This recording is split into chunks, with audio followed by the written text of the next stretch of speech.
Aqui ficamos, vamos abrir a palavra de Deus em 1 Pedro,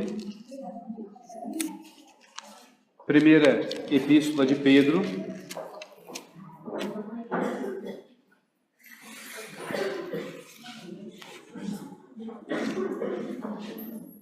capítulo 1, 1 Pedro capítulo 1, a partir do verso 3.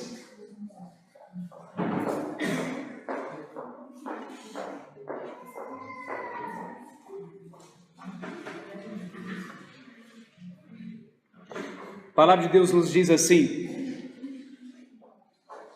Bendito o Deus e Pai de nosso Senhor Jesus Cristo, que segundo a sua muita misericórdia nos regenerou para uma viva esperança, mediante a ressurreição de Jesus Cristo dentre os mortos, para uma herança incorruptível, sem mácula, imarcessível, reservada nos céus para vós outros, que sois guardados pelo poder de Deus, mediante a fé, para a salvação preparada para revelar-se no último tempo.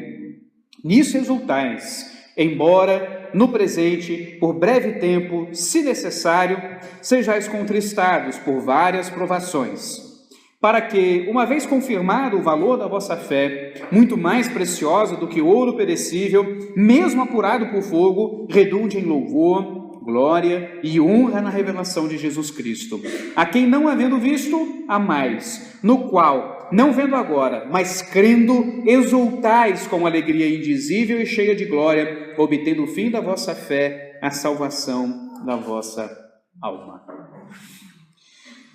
Irmãos, no último domingo nós falamos sobre características do contentamento cristão. Nós vemos que ele pode ser aprendido. Ele é um contentamento fundamentado nas coisas do Senhor, ele tem como característica aquilo que o Senhor faz sobre nossas vidas, e ele é em toda situação. Buscando aqui nesse texto, nós podemos encontrar fundamentos do contentamento cristão, como que nós sustentamos todas essas características, como que elas podem aflorar através de nossas vidas. É certo que tudo em nossa vida nós procuramos um embasamento, nós queremos ter uma razão para pensarmos, agirmos ou acreditarmos em alguma coisa. A fé cristã, ela não é uma fé irracional, ela não é cientificista, ou seja, ela não busca os fundamentos científicos para se sustentar. A ciência é uma linguagem distinta à nossa linguagem cristã. Por vezes, por muito apego a essa linguagem, alguns cristãos querem mudar a sua fé para atender aos ditames da ciência, mas nós não fazemos isso, nós não buscamos isso, nós não nos sentimos na obrigação de nos submeter ao método científico ou à linguagem científica para fundamentarmos as questões da nossa fé. Mas isso não quer dizer irracionalidade, isso só quer dizer que nós tomamos outro referencial ou outro ponto de partida para o nosso conhecimento e para fundamentarmos toda a nossa linha de pensamento. Nesse sentido, buscando os fundamentos para o contentamento cristão, nós encontramos nesse texto de Pedro aqui coisas maravilhosas e profundas para nós repensarmos sobre aquilo que tem alegrado o nosso coração. A alegria, como já tenho dito para os irmãos, ela é um direito fundamental de todo aquele que vive. Nós queremos buscar a alegria, nós queremos satisfazer o nosso coração. Porém, como cristãos, nós temos de tomar cuidado com aquilo que tem nos alegrado. É triste, né, vermos cristãos, por exemplo, se alegrando com a desgraça alheia, mesmo de um bandido, mesmo de alguém que recebeu sobre si a consequência dos seus atos. Me alegrar com isso? Não, já é um outro assunto. Entender que é justo? Sim, eu posso até entender que é justo. Mas me alegrar porque uma pessoa morreu, porque uma pessoa se deu mal numa circunstância, não. Eu me alegro quando as pessoas tomam o caminho certo, eu me alegro quando as pessoas veem um resultado de suas boas atitudes, esse tipo de coisa. Isso sim traz alegria ao meu coração. E é interessante vermos Pedro falar sobre alegria nesse momento aqui. E aliás, não em termos simples, né? Ele não está falando simplesmente de estar feliz, assim, de estar contente. Olha que coisa boa que aconteceu no meu dia. Pedro ele usa palavras fortes, como por exemplo, exultar. Nisso exultais. Ou ainda com alegria indizível, que você não pode explicar. Então ele não está falando simplesmente de estar contentinho, felizinho. Sabe, hoje foi um dia bom. Não, ele está falando de algo profundo. Porque os fundamentos que ele está nos dando para o nosso contentamento são profundos também. E por que era tão estranho, Pedro falar nesses termos? Ele escreve uma igreja em diáspora. Se você ler os 2 primeiros versos, você vai ver que ele está falando a irmãos que estão dispersos pelo mundo. Havia uma perseguição contra os cristãos. Eles estavam sendo mortos e estavam habitando em terras estranhas agora. Eram forasteiros. E ele então tenta auxiliar esses irmãos a não esmorecerem na fé por causa dessa perseguição, por estarem em terras estranhas, e prepará-los para as dificuldades que eles iriam enfrentar. Afinal de contas, quando você for forasteiro numa terra estranha, você é colocado numa esfera de desconfiança. As pessoas não te conhecem, as pessoas não sabem de onde você vem. Tudo que você faz vai ser tomado de uma forma muito complicada. Nesse sentido, então, Pedro prepara esses irmãos e ele inicia a sua carta de forma magistral, ainda que estranha. Ele está falando com gente que está morrendo, com gente que está perseguida, está deixando de lado o seu conforto, deixando de lado o convívio com seus entes queridos, deixando de lado a terra onde nasceram. Bom, eu mudei de terra, eu mudei de lugar, eu nasci em Brasília e vim embora para São Paulo. É estranho. E é engraçado, porque eu já tenho mais tempo de São Paulo do que em Brasília. Hoje eu volto para Brasília, é estranho. É meio estranho. Eu sou daqui, mas eu não sou daqui. Agora eu já estou meio paulista, falo humano, falo essas coisas assim. Então é meio estranho como isso funciona. Mas causa uma comoção dentro de nós. E ir para uma terra estranha, porque você está fugindo do perigo, é mais complicado ainda. Então, Pedro nos dá razões aqui, fundamentos, aliás, para o nosso contentamento. Primeiro fundamento, a esperança da herança eterna. Ele vai falar com gente que está sofrendo. Aí o que ele diz? Bendito seja Deus e Pai de nosso Senhor Jesus Cristo. Cara, que é isso? Como assim bendito? Eu tive que deixar minha família, eu tive que deixar minha casa, eu tive que correr para uma terra estranha e Deus é bendito? Sim. Por quê? Porque Ele nos regenerou para uma viva esperança, mediante a ressurreição de Jesus Cristo dentre os mortos, para uma herança incorruptível, sem mácula, imarcessível, reservada nos céus para vós outros, que sois guardados pelo poder de Deus, mediante a fé para a salvação preparada para revelar-se no último tempo. Nisso exultais. Então Ele quer que aqueles irmãos se alegram, bendigam a Deus, não olhando para a sua circunstância. Como nós aprendemos com Paulo na última semana, em toda situação eu sei estar contente, não porque a situação seja boa ou ruim, ou seja, o meu coração não se fundamenta nas circunstâncias, o meu coração se fundamenta nas verdades eternas. E qual é a verdade eterna aqui? Que eu tenho sido guardado por Deus, por piores que sejam as perseguições, nada me arrebata daquilo que Deus fez sobre minha vida, trazer uma herança sem mácula, imarcessível, ou seja, inalcançável, que ninguém pode tocá-la, mudá-la, alterá-la, tirá-la de mim. Ninguém pode fazer isso. Então Ele nos dá um fundamento que não se altera, que não muda, que por mais que eu tenha de ter saído da minha terra e ido para outra terra, eu continuo tendo esse fundamento para me alegrar. As circunstâncias não mudam o que Deus fez sobre minha vida. Nada pode alterar o fato de que eu estou guardado nas mãos do Senhor. Nem os meus pecados. Porque afinal de contas, foi por eles que Cristo morreu, para que eles não exercessem mais o poder que exerciam sobre minha vida. E prova disso é que essa herança é incorruptível. ela não pode ser corrompida pelo meu pecado, ela não pode ser corrompida pelo pecado de quem quer que seja, porque aquele que a garantiu, continua garantindo e tem me guardado em suas mãos. E tem me feito andar nesse caminho. A ponto de que João já pôde ter o vislumbre disso, quando ele olhou a cidade santa, descendo dos céus, ataviada como noiva, ou seja, é a igreja. A Nova Jerusalém é a igreja.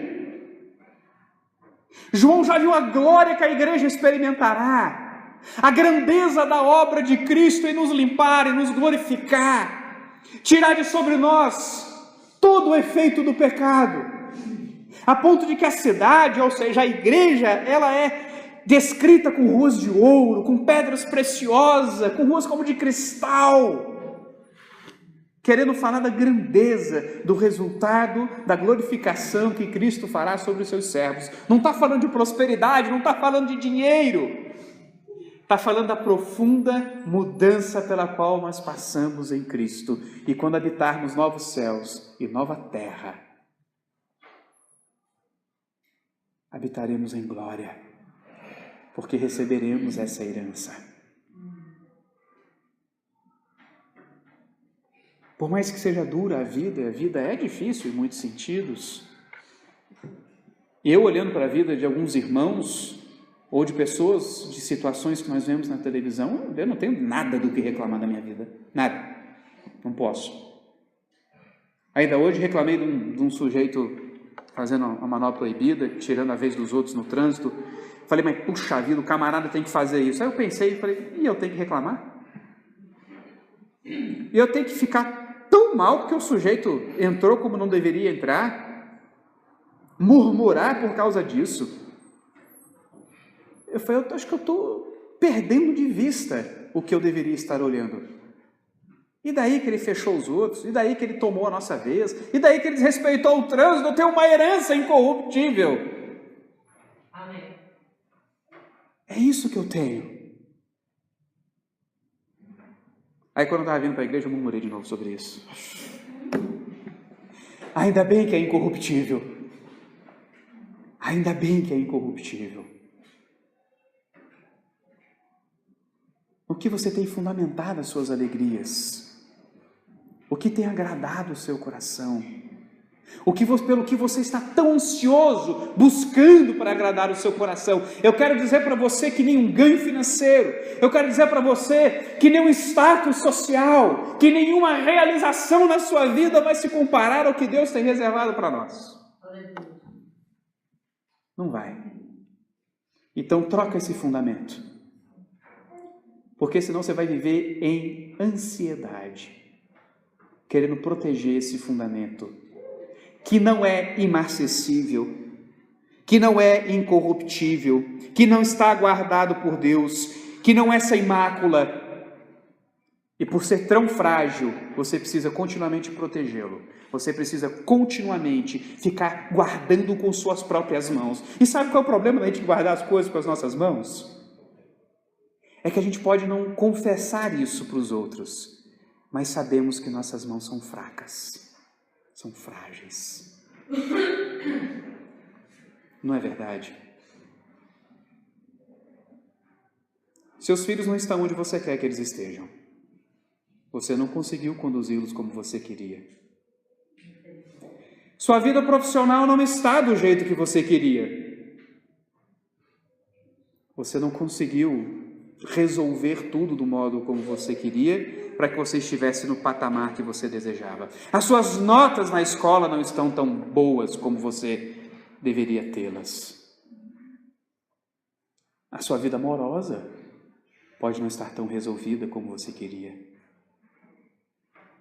Isso tudo nos mostra o quão frágil nós somos, quão incapazes nós somos, e por que deveríamos abandonar as coisas sobre as quais nós temos fundamentado nossa alegria, porque elas precisam de nossas mãos para guardá-las. E é por isso que as vemos continuamente se esvaindo por entre os nossos dedos. Então, lembre da esperança da herança eterna e ainda lembre do valor da sua fé. O que valoriza a sua fé não é que você consiga realizar grandes feitos, alcançar grandes coisas na vida, grandes posições, nem mesmo dentro da igreja.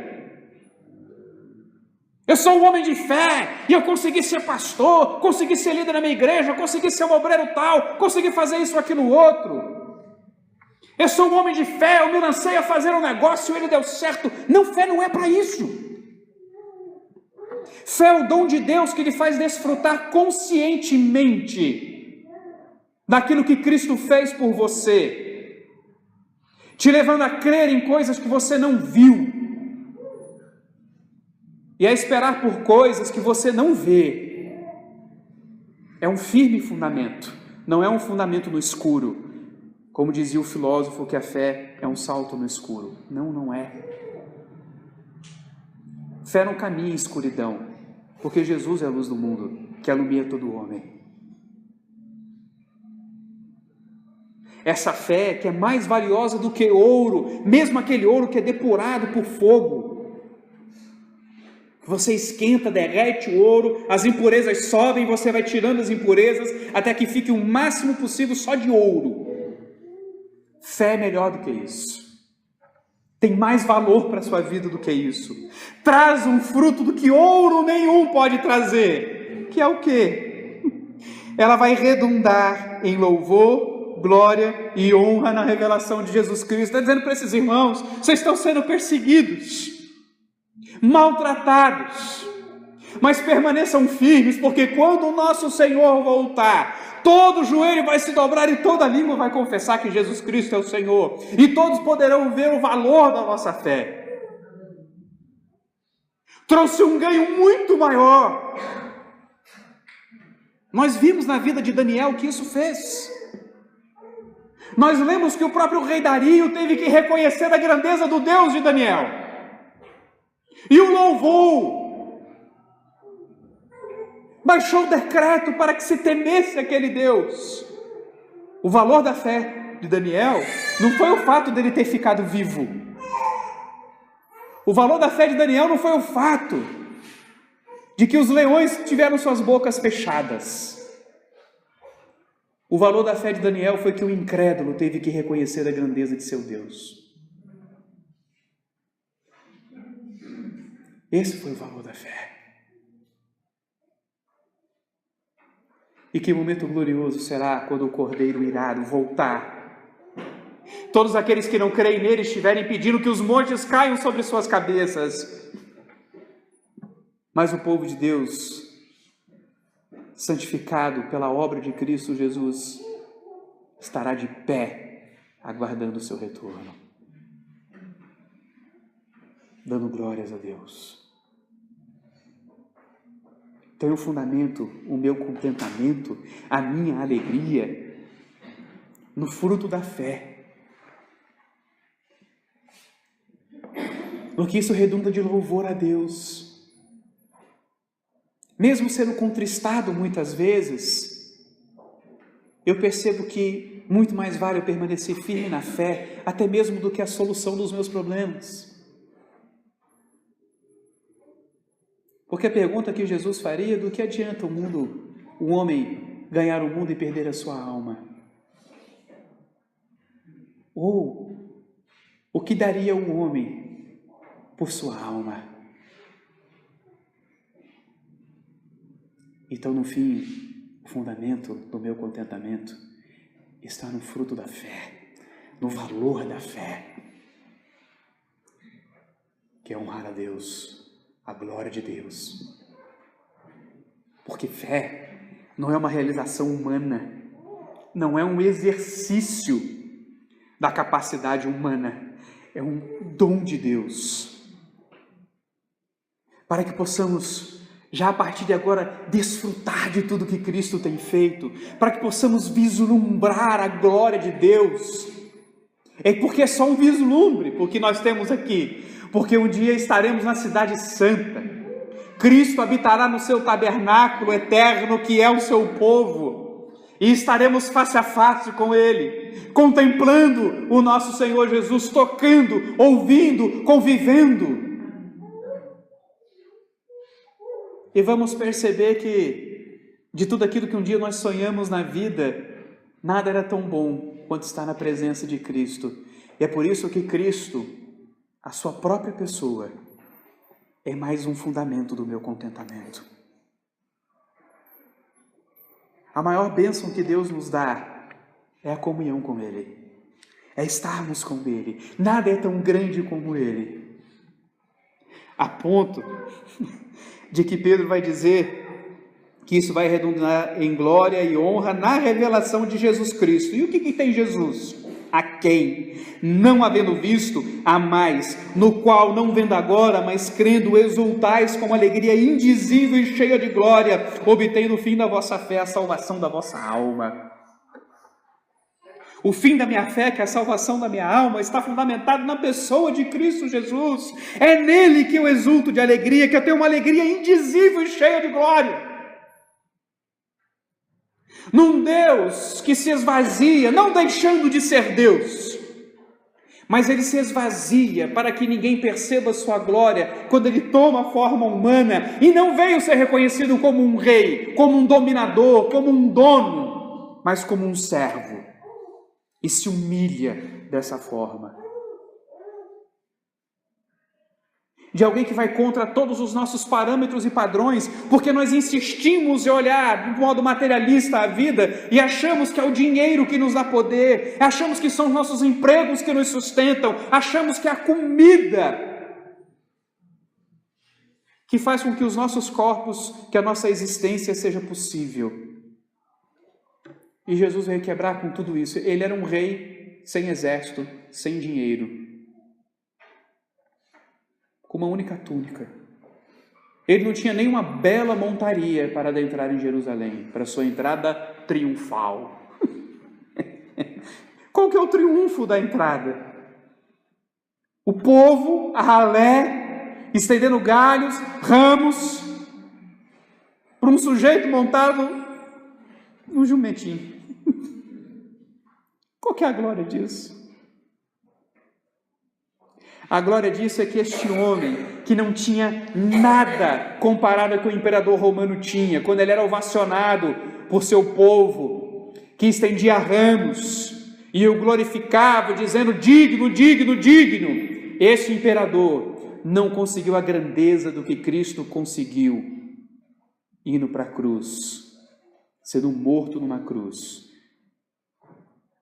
Imperadores não conseguiram fazer, vencendo batalhas, saindo vivo de suas batalhas, matando seus inimigos, nem perto do que Cristo fez, indo para a cruz morrer. O triunfo daquela entrada está no fato de que ele fez o que ninguém conseguiria fazer, sem precisar de qualquer uma das coisas que nós insistimos em pensar que precisamos para sermos contentes, para sermos vitoriosos. É a pessoa de Jesus. É Ele que mostra para mim que eu posso desafiar os ditames dessa lógica mundana. É o Senhor Jesus que me mostra que o que eu preciso está em Deus, não em mim mesmo ou no outro, ou em qualquer coisa. É a pessoa de Jesus que me mostra que eu não preciso nem ter essa história de autoestima. As pessoas hoje cheias de problemas, cheias de dificuldades, estão indo buscar aconselhamento das pessoas: se você precisa se amar mais, você precisa ter amor próprio. Não! O que você precisa entender é que tudo que é necessário está na pessoa de Cristo Jesus. Sabe esse sentimento que você tem de que você é uma pessoa terrível, alguém que não consegue? É verdade, é isso mesmo. Você é isso mesmo. Eu acho engraçado essa história de ficar alimentando a autoestima das pessoas. Você fica alimentando com o quê? Com mentira? Você é alguém bom. Diante de Deus, não. Você é uma pessoa do bem. Mas Jesus teve que morrer por mim. Eu não preciso dessas mentiras. Eu não preciso achar que eu sou bonzinho, eu não preciso nada disso. Eu preciso olhar para o meu Redentor, porque Ele é a ressurreição e a vida. Glória a Deus. Não tem fundamento melhor. O que tem alegrado o seu coração? O que tem aquecido o seu coração? Se não for a herança eterna, o valor da fé que redunda em salvação, ou a pessoa de Jesus Cristo, vai quebrar, vai afundar. Difícil. Impossível. Impossível. Sua alegria não pode estar no seu casamento. Casamentos se desfazem. Porque às vezes esperamos tanto do nosso casamento, que quando não conseguimos, nos decepcionamos. Deixamos de olhar com amor para aquela pessoa que está ao nosso lado. Seu emprego você pode perder. Sua família, o bandido pode vir tirá-la de você.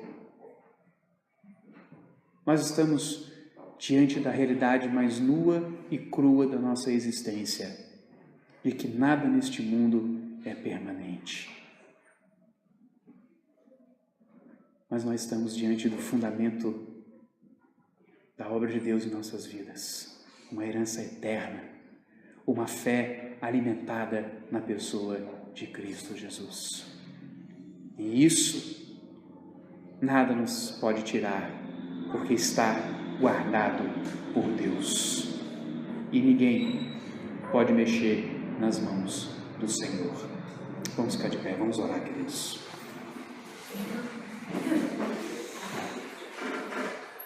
Amado Pai, te louvamos e bendizemos, ó Deus, por essa alegria indizível que é a pessoa do nosso Redentor. Nele seremos ressuscitados, porque Ele ressuscitou primeiro. Nele nós vemos o valor da nossa fé, redundando no final, quando Ele se revelar em louvor, honra e glória ao Seu nome, que é merecedor de todas estas coisas, ó Pai.